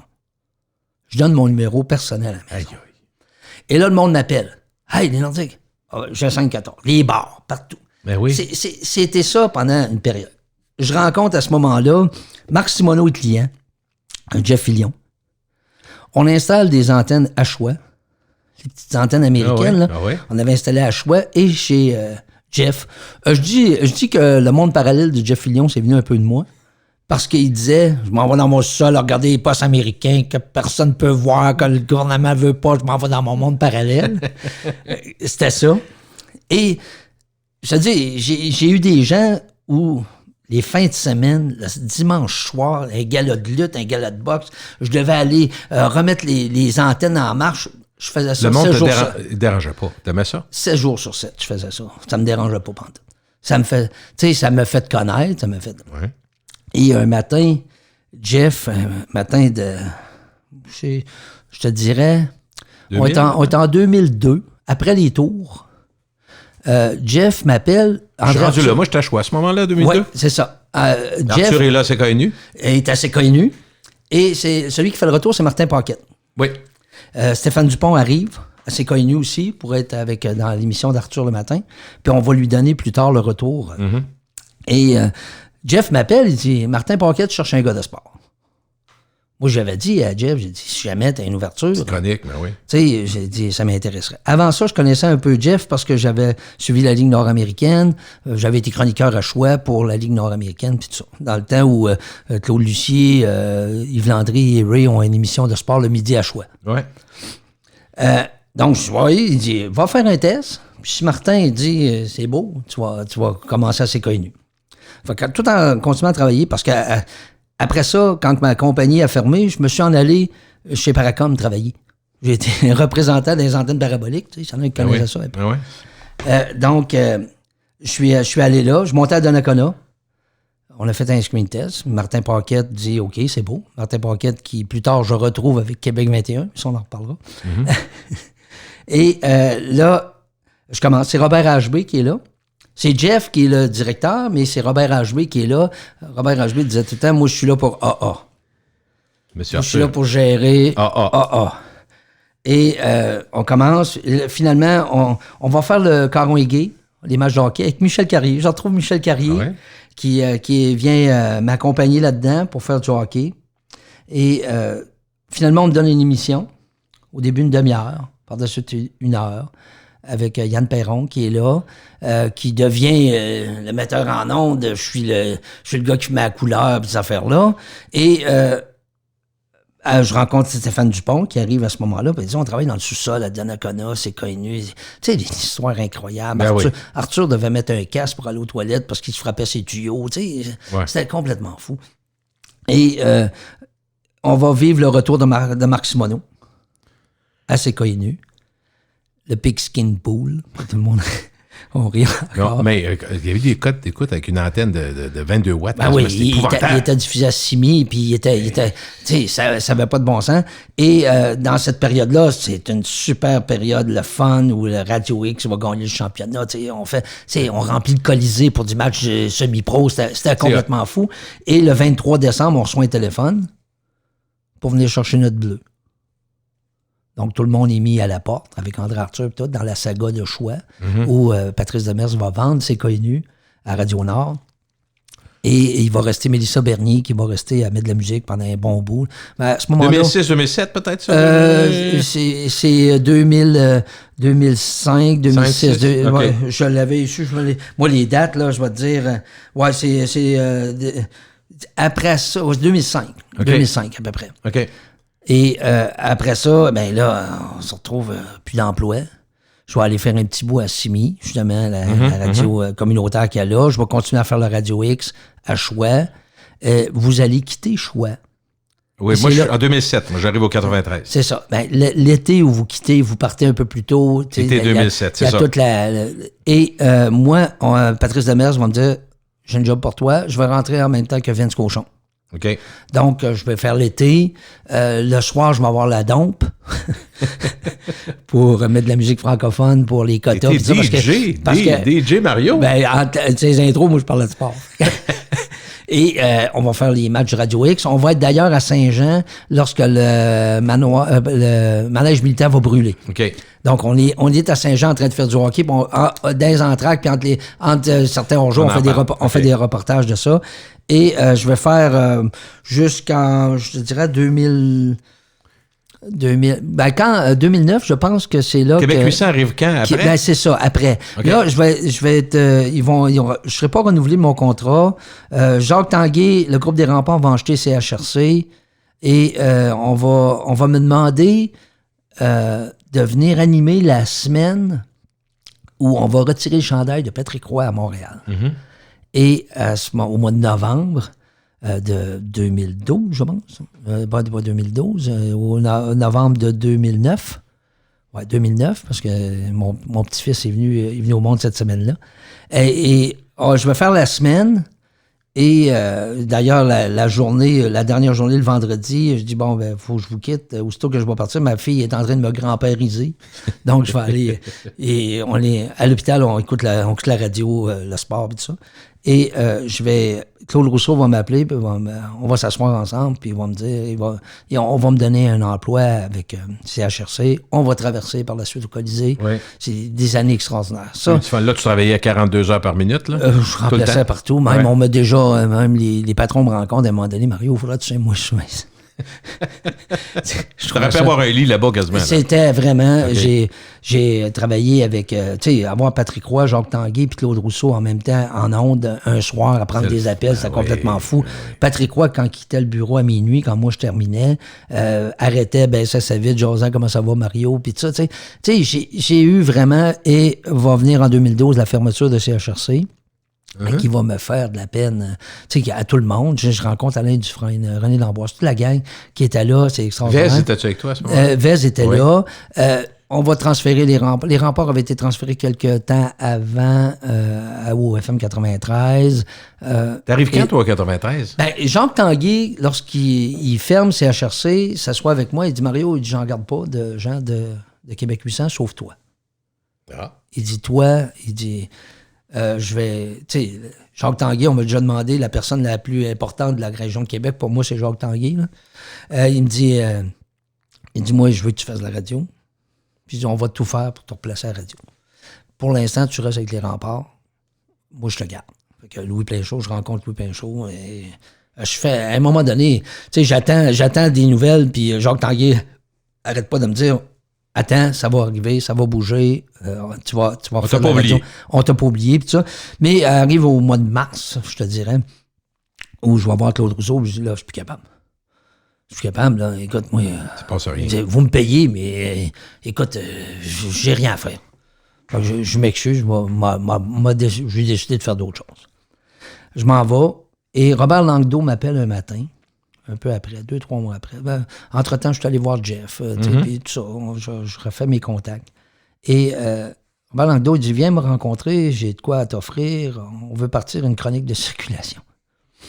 Je regarde Nancy, j'ai dit, hey, tu comprends bien que la circulation à Québec... Il n'y en a pas. Il n'y en a pas. Puis il va me donner un salaire de 30$ par année. Là. Ça n'a pas de bon sens, mais je vais aller écouter. Pareil. Ma passion, c'est la radio. En 93, je suis mon cours au CRTC, qui est le CRTQ avec Alain Dufresne. Puis Dan Pou est dans le même groupe que moi. Donc, on a fait nos cours. J'ai 33 ans, 2 enfants. Moi, j'arrive là, je m'en viens faire de la radio. Je viens apprendre à faire de la radio. Et... par la suite, il y a eu CHRC de nuit avec Véronique qui fait ses chroniques d'art et spectacle. Même, je suis allé à la maison. On avait acheté un programme de film. Là. Et Véronique on a eu énormément de plaisir. Et M. Langdo, on s'assoit au Pizza Royal, au coin de la rue, là, du FM 93. Il faisait toutes ses réunions. Ah oui, ben Rina. Rina Pizza, c'est ça. Oui. Il y avait un compte-échange. Et là... Il dit, on veut partir une chronique de circulation, t'aurais ça comme salaire, tu serais payé par ça, plus la publicité, puis les affaires. Ben, là, j'ai dit... Là, je me suis dit, en moment, il m'offre plus que je gagnais à Québec 800 pour faire la circulation. Et, il avait brodé 2-3 affaires. Tu sais, 2-3 affaires, les publicités, les affaires-là, tu vas faire le matin, puis le retour. Ouais. Puis là, tu sais, comment ça va arriver? Et Sylvain, il a une réputation, t'as une réputation.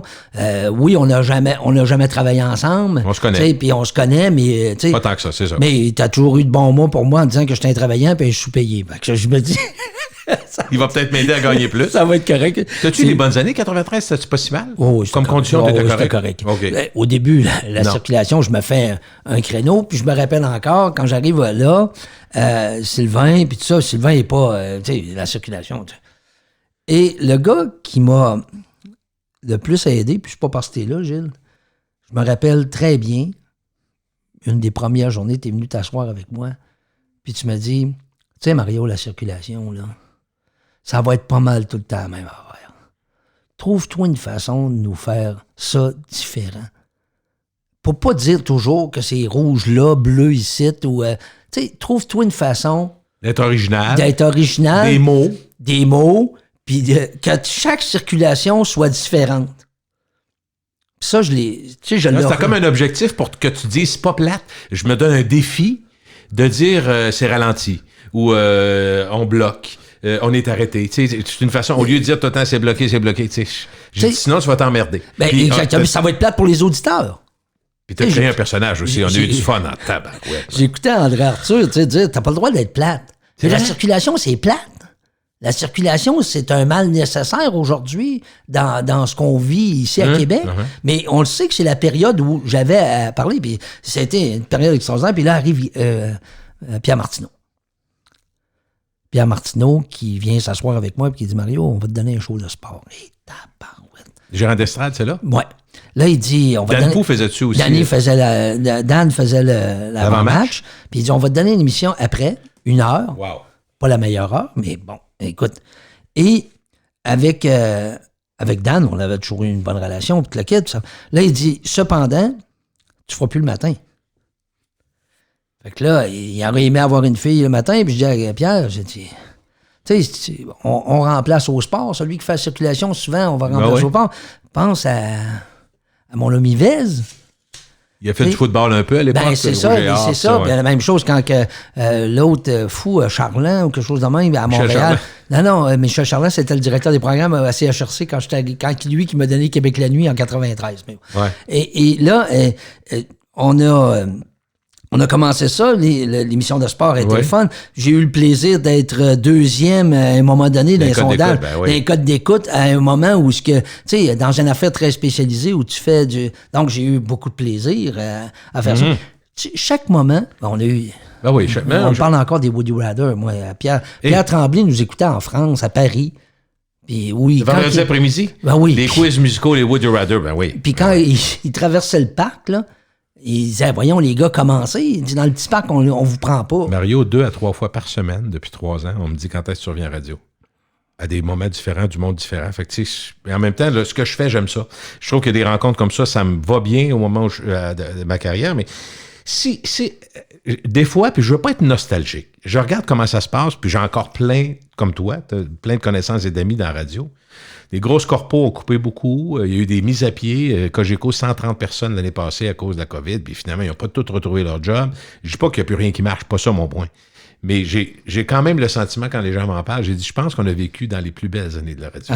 C'est autre chose aujourd'hui. On a eu, puis tu sais, est-ce qu'il va se faire quelque chose de mieux que nous autres? Probablement. C'est pas ça que je dis. Juste qu'on était dans des belles années. Ça va être différent. Moi, c'était le rêve de ma vie. Comme je te dis, je voulais faire ça. Je l'ai fait.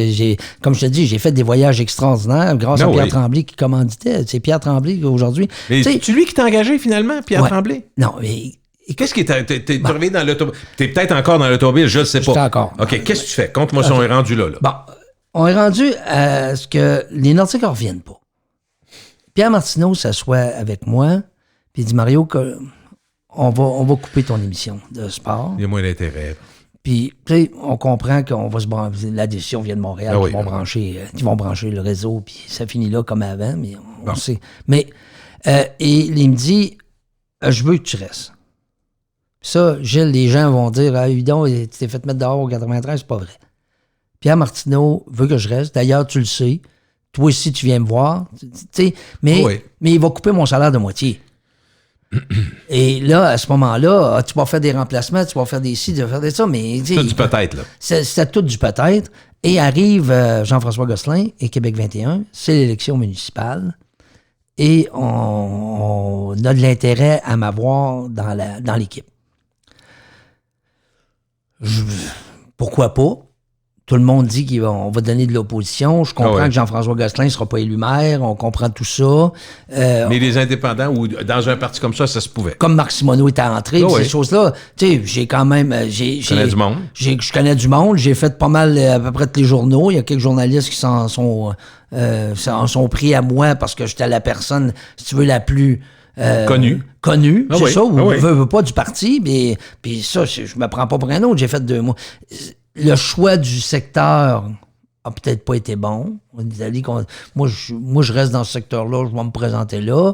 Le gars qui était là, Vincent Dufresne, est quand même solide. Tu sais, tout ça, mais... Ça n'a pas marché. J'aurais pu, puis j'ai quand même fait, à mon avis, pour 2 mois de campagne, un bon score. Je pourrais plus faire ça aujourd'hui, je peux plus faire de porte-à-porte. Et... sauf que ce qui m'a déçu là-dedans, ce qui me déçoit dans la politique, tu sais, on regarde aujourd'hui, tout le monde dit, ils sont là à chialer, on peut beau chialer sur bien des affaires, c'est que on te fait des promesses, hein, et on les tient pas. Et ça, tu sais... T'as de mémoire, hein? Moi, je suis pas rancunier, je suis pas de mémoire, mais moi, j'aime pas ça. Tu sais, quand je dis à quelqu'un, je vais faire ça, je vais faire ci, ma parole, c'est super important. Et je veux que ce soit ça. Et je veux pas lancer des affaires. Puis, surtout quand j'ai rien demandé. Et là, je retrouve Martin Paquette, qui m'avait accepté à la radio, qui me dit, en me rencontrant tout de suite là, il dit, t'as aucun avenir à Québec 21, tu seras plus avec nous autres, on veut pas t'avoir. Okay. Après la défaite, là. Après la défaite, que je fais un petit bout, 2-3 mois, puis je m'assois avec Jean-François Gosselin, puis j'ai dit, Jean-François, tu sais, donne-moi la chance de retourner à la radio. Tu sais, c'est ça que tu m'avais promis. Ouais. Tu sais, de me donner la chance de rester dans le milieu, puis il dit quoi, tu sais? Tu vois? Il y a du monde chien partout. Non, oui, c'est ça. C'est des blagues. Mais tu comprends que... où vient ma déception, c'est un peu celle-là. OK. Parce que mon rêve, c'était de faire de la radio. Tu sais, je perdais je perdais le rêve de ma vie, je faisais plus de radio, puis tout le kit, ça m'a désolé. Et arrive Pierre Tremblay qui me lance un coup de fil. Ah oui, ça c'est bon. Pierre, qui est un ami de longue date. Comme je dis, j'étais son porte-parole à un moment donné, puis tout le kit. Et Pierre me dit, Mario, tu connais du monde. Un gars comme toi, moi, ça va me servir. Mm-hmm. Puis je dis, Pierre, vendre de l'auto. J'ai dit, si la radio m'appelle dans 2 mois... Vas-tu me permettre d'y aller, Jean? Non, je m'en vais. Il dit, Mario, j'accepte ça. Enfin, je dis, je veux pas que tu investisses sur moi. Sur les 20 prochaines années. Puis non, puis que je parte 2 mois après. Ouais. Je sais qu'il y en a d'autres aussi qui étaient intéressés. Tu sais, mon ami Donald Teach, puis tout ça. Tu sais, j'aurais pu aller voir ces gens-là, mais je suis pas allé les voir, pas parce que j'aime leur amitié, puis je voulais pas leur faire d'arriver là, puis partir après. Puis, okay. Puis finalement, je suis pas reparti. Et combien de temps que tu es là? Ça fait combien de temps? Ça fait 3 ans. Ça va faire 3 ans. Et nouvelle famille. Nouvelle famille, vraiment une nouvelle famille. Puis je te dirais que dans l'état où je suis là, si c'est pas Pierre Tremblay qui est mon boss, c'est pas Frédéric Tremblay qui est son fils qui est avec moi chez Mitsubishi, je travaille plus là-dedans. Parce que tu travailles encore, là? Ben oui, je travaille encore. Ben là, on est fermé à cause du COVID, mais oui, je suis encore là. Puis quand je me suis, le lendemain du diagnostic, je suis allé m'asseoir avec Pierre et Fred, puis je leur ai annoncé ça, puis ils m'ont dit, inquiète-toi même pas, là. Mais non. Mais j'ai dit, non, mais tu sais, je peux plus aller chercher... Ils ont dû dire, tu vas faire ce que tu peux faire, puis tes contacts restent là, puis c'est ça. Vends tes chars. Là, tu as vendu pas mal de chars. L'année passée, j'ai 100 voitures de vendues. Ils bâtissent. Je suis 10e au Canada. Bravo, Mario. Sur Mitsubishi, 300 vendeurs. Je suis un des premiers au Québec. Donc, tu es fier? Ben, je suis fier. Tu sais, la concession, c'est une jeune concession. Ah oui. Donc, t'as pas le renouvellement que les autres ont, mais non, super fier. Puis, tu sais, je peux plus aller chercher une voiture. Je peux pas. Tu sais, il y a des choses que je peux plus faire qui font partie de mon travail et que mes patrons, mes amis acceptent que je reste là puis que je continue à travailler. Tant que je vais être capable, tant que moi, je vais me sentir utile et capable. Ils vont dire que tu vas lever le flag quand tu vas décider. C'est ça? Oui, c'est ce qu'ils m'ont dit. Mais, tu sais, moi, je vais lever le flag quand moi, je vais le décider, mais je vais lever le flag quand je vais me sentir plus une nuisance que d'aider. Ah oui. Mais, tu sais, quand je te dis, je suis bien entouré au travail. Ma famille est extraordinaire. Mon gendre m'a rassuré pour l'avenir de tout le monde autour de moi, ma blonde, tout ça. Il dit, inquiète-toi même pas, je m'occupe de ça. Regarde, cette semaine, il a envoyé un de ses employés pour venir mettre une... Nancy s'inquiétait pour le soir lorsqu'elle travaille. Pour moi, tu sais, le bain, la douche... Là, c'est l'équilibre pour l'instant. Donc, tu as besoin de te tenir, c'est ça. Il est venu faire poser une genre de rampe pour la... Tu sais, je m'occupe de ça. Tu sais, ce gars-là, il est... Tu sais, moi, je l'appelle mon gros colon, bien souvent, là, mais tu sais. C'est de l'amour. C'était de l'amour. C'est ça. Il est tellement bon avec ses enfants, puis le kit, tu sais, ben, avec ma fille, tu sais, c'est extraordinaire. Fait que, tu sais, mes enfants, je sais qu'ils sont là. Mon gars, il est super, c'est un gars brillant, il sait ce qui se passe, puis le kit, il m'appelle, tu sais, il fait la famille, autant la famille Nancy que ma famille, tout le monde est le fun. Où j'ai eu le plus de difficultés, c'est qu'avant l'article du Journal de Québec, il fallait que j'annonce à mes parents. Je leur avais pas dit. Pourquoi? Avec le confinement. Ils ont 84, 88. 84, 88. T'es chanceux d'avoir tes parents encore. Ma mère a eu 84 le 1er janvier. C'était un bébé du jour de l'an. Puis mon père a eu 88. Le 21 janvier. Aujourd'hui, on tape aujourd'hui, le 21 janvier. Et, ben Gilles, sais-tu ce que j'ai eu comme réflexion? J'ai dit, à l'âge qu'ils ont là, pourquoi leur faire de la peine, là? Ils ont-tu besoin de ça? Et quand mon père, à 88 ans, qui est malade, peut plus être là l'an prochain. Ouais. Pourquoi j'y ferais de la peine puis annoncer que je vais le suivre pas longtemps? Ou comprends-tu que... Tu sais, ma mère, c'est un rock, elle va tout nous enterrer, je suis même pas inquiet. Mais, tu sais, je voulais pas leur imposer cette peine-là, ce souci-là à leur âge, surtout qu'on les voit à peu près pas, là. Mais là, je savais que mon père, à tous les matins, il lit le journal. Donc là, comment tu as dit? Ben, je suis allé les voir. Ma mère voulait pas. Ma mère, elle veut pas que personne rentre dans sa maison à cause du COVID. Ouais. Puis c'est tout à fait normal. Non, oui. À leur âge, c'est eux qui faut protéger. Oui. Fait que, finalement, je suis allé m'asseoir, puis je leur ai expliqué. Je leur ai dit, écoute, la maladie... J'avais parlé à ma mère que j'étais malade. Elle le savait. Mais j'avais pas parlé d'espérance de vie, de choses comme ça. Là, j'ai dû le faire avec eux et leur faire comprendre. Ma mère a dit, je me doutais que c'était une affaire comme ça. Moi, le monde en parle sur Internet, c'est ci, ça. Mais mon père, on essaie de tenir ça le plus loin possible de lui. Ouais. Puis de pas lui causer de soucis. À date, je vais bien. Comme j'ai dit à ma mère, à un moment donné, ça se peut que tu me vois en chaise roulante, là. Mais pour l'instant, tu le vois. Puis pourquoi faire de la peine à papa? Quand je passe devant la maison, c'est moi qui est au volant de mon char, j'ai envoyé la main. Puis ça va bien. Ça va bien. La perception, tout est beau. Tout est beau. Fait que c'est mieux. C'est ça. Puis c'est ce que je veux. Je veux que les gens autour de moi, qui n'auront pas de peine, je le sais, ils vont avoir de la peine, là. Mais le moins possible. Le plus. Puis si moi, je le prends mal, si moi, je suis dans le déni, moi, je suis en beau tabarouette, puis, tu sais, tout le monde autour va mal vivre ça. J'avais pris cette résolution-là quand Lynn, ma première femme, est décédée. Tu sais, mon père, quand j'allais chez lui, après le décès, j'arrivais, il y avait une couverte sur la tête. Tu sais, il parlait pas à personne. Oui. Il parlait à une personne, il enlevait sa couverte quand moi j'arrivais pour me parler. OK. Fait que ce que je faisais, tout est beau, il y a paix. Moi, je le vis bien. Il faut que tu le vives bien. Tout ça. Ça a marché. Ça a marché. Ben oui. Puis aujourd'hui, c'est un plaisir de le voir avec ses petits-enfants, ses arrière-petits-enfants, tu sais, qui... Tu sais, ça, c'est le bout qui m'inquiète de manquer. Oui. Qu'est-ce qu'on peut te souhaiter? Un médicament. Un remède, maudit baptême.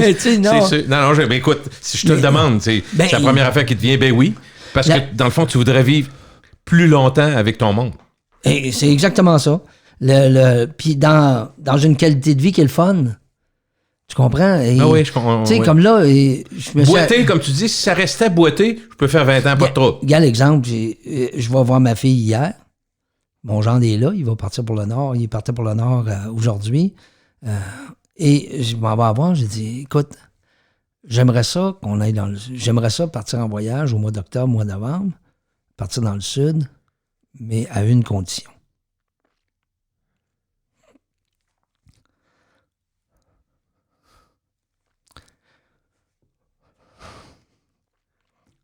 C'est toi qui mets la condition, là. Il faut que tout le monde soit là? J'essaie de deviner. OK. Il faut que mes petits-fils soient là. Ils n'ont jamais voulu voyager, mais... Avec papy? Ben là, pas mes petits-enfants, mais ma fille. Puis, tu sais, tout le monde, OK. Ils sont pas rendus là. Tu sais, ils ont pas... moi, j'ai commencé à voyager à 50 ans, là, tu sais. Puis c'était juste ça. Pendant que je suis capable encore, pendant que je suis mobile, j'aimerais ça tout le monde, qu'on parte notre monde, puis qu'on parte dans le sud ensemble avec les petits-enfants, puis tout, puis les amis, puis tous ceux qui voudront venir, tu sais, qu'on aille se faire un party dans le sud ensemble. Ça se peut, voyons. Ça va être mon dernier voyage. Tu sais, mon Jean, il dit, hey, là, il dit, pousser dans le sable avec ta chaise roulante. mais c'est correct, tu sais. Pour l'instant, je suis encore, puis je m'assume en pensant que je vais être encore octobre, novembre, tout ça. Pourquoi pas? Être assez mobile pour avoir ça. C'est pas une bucket list, mais c'est un plaisir que j'aimerais avoir. Un petit plaisir de la vie, puis je te dirais un objectif que tu vas ajuster au fil du temps. Là, il est là. C'est octobre, parce que tu dis, bon, pas de COVID, il faut que ça soit plus simple, la patente. Puis c'est le fun d'avoir un objectif de même, parce que tu dis, puis si ça va bien, mettons une couple de mois, tu dis, coudonc, c'est pas si mal, puis j'ai réussi à... Tu sais, puis peut-être dans l'année d'après, on va dire, hey, on y retourne, le papier est encore pas pire. Tu sais, pourquoi pas? Il faut que je me fasse ça. La pétition, ça a été ça, Gilles. La pétition, motivation. Quand j'ai regardé ça, Norman McIsaac va déposer ça au mois de novembre, il y a 3000 signatures. 3500 signatures, 800 au Québec, on est troisième. Fait que là, j'appelle la SLA. La SLA, des ambassadeurs, des gars qui ont fait des médias, qui sont capables de parler, puis c'est pas mal moi, ça. Puis je le vis bien. Je le vis bien, oui. Je suis serein avec ça. Donc, je pense que je pourrais faire un job pas pire. Et Elisabeth Crête m'appelle pour me dire, après que j'ai mis mon post, la deuxième semaine de décembre sur ma page Facebook, elle dit, Mario, on aimerait ça te parler de ce qui t'arrive, puis tout ça. Fait que j'en profite pour dire, crime, ça sera le temps de pousser la pétition, c'est pour permettre aux gens que le gouvernement nous donne des médicaments accès plus vite. Okay. Des médicaments acceptés, là, approuvés, mais le dédale de tout faire, c'est 18 à 24 mois. 18 à 24 mois, on est mort ou on respire plus, là. Ouais. Donc, dépêchez-vous. On a... L'objectif canadien était de 10 000 signatures. Il y en avait 3 000. Il y avait 3 500 quand on a commencé. Quand on a fini le 5 janvier, on avait 25 600 au Canada et 10 000 juste au Québec et plus. Tu sais, Nathalie Normando, Pierre Martineau m'a donné une publicité au FM 93 qui a passé dans le temps des fêtes. Tu sais, ça a été un raz-de-marée. Ton réseau d'amis et de relations a servi. Ça a été épouvantable. Tu sais, les gens de choix, tout le monde a embarqué dans mon Ben Wagon. Puis ça, là, pour l'instant, on va essayer de se trouver d'autres choses. Là. Tu sais, 3-5 ans, le retour des Nordiques, peut-être. Je dois te penser à toi aussi. C'est le fun que j'aime ça t'entendre dire avec les enfants, c'est les vraies choses. Tu sais, c'est ce qui est le plus important. Moi, je te souhaite de continuer à faire ce que tu aimes. Puis j'ai le goût de te remercier aussi pour tout ce que tu as donné. Je ne sais pas combien de fois on va pouvoir faire ça. Mais tu sais, tout le temps que tu as donné, puis surtout, dans notre milieu, je te dirais, Mario, que j'ai pas vu... Tu sais, je disais que tu étais vaillant, oui, mais surtout quand je dis monsieur oui, quelqu'un qui, parce qu'il aimait beaucoup son travail, était capable de partager. Tu sais, puis des fois, tu me disais, j'ai peut-être pas le plus grand talent au monde, mais j'ai tellement de volonté, j'ai tellement lu, entendu, regardé, écouté, que tu en es devenu quelqu'un de très efficace. Mais vraiment, écoute, vraiment. Moi, j'ai toujours dit... T'étais un personnage. Mais dans mon émission, à la fin, quand on était là, tu faisais la circulation, c'est vrai, Mario, c'était important pour moi, puis on l'a développé. Puis je voyais, puis les gens t'aimaient parce qu'ils disaient, d'abord, ils répondent au ton téléphone, ils nous disent, tu sais, fait que tu faisais pas le gars, je suis pogné pour faire la circulation. Au contraire, tu sais, t'as bien... je pense que tu t'as imprégné d'à peu près tout ce que tu as eu à faire. Dans toute ma carrière radio, on parle de ça de même, j'ai jamais eu un matin où je me suis levé en me disant « Oh non. J'ai pas le goût d'aller travailler. » C'est jamais arrivé. Jamais, jamais, jamais arrivé. Et, tu sais, avec tous les gens que j'ai travaillé, très peu, j'ai pas eu de plaisir à travailler avec eux autres. Écoute, j'ai eu du fun extraordinaire. Et c'est... Si tu veux, c'était ma vie, puis j'ai commencé tard à le faire, puis j'ai été chanceux, je l'ai fait à Québec, dans les grosses stations. Ah oui. T'as tout vécu, là? Avec toutes les animateurs. Dans la 93, dans des grosses années, là. Ouais, j'ai capoté, moi, de ce bout-là que j'ai fait. Puis j'ai un des accomplissements dans la radio que j'ai eu la chance d'avoir, c'est que partout où j'ai cessé de travailler, on m'a toujours laissé finir mon temps. Okay, on m'a jamais dit « ramasse tes affaires, tu t'en vas là ». J'ai toujours fini jusqu'au bout de mon contrat avec l'accord de mes patrons en sachant qu'ils me faisaient confiance que je ne mordrais pas la main qui me nourrit. Ça, pour moi, c'est... c'est vraiment... J'allais dire, moi aussi, ça bien. Non, mais tant mieux, Mario. Voyons donc. Mais tu sais, tout ce qui se passe dans ces choses de même, tu sais, quand ça se termine sur certains... Mais quand on dit, on renouvelle pas ton contrat, c'est comme un accident d'auto. Ouais. Tu sais, comme moi, on dit, il te reste 3 à 5 ans. Si j'ai un accident d'auto, ça va se finir là. Dans la radio, c'était souvent ça. Ben oui. Quand on disait, l'été, tu vas partir en vacances, mais tu reviens plus, ramasse tes affaires. Moi, on me disait, tu restes jusqu'à temps que ça te tente. Là.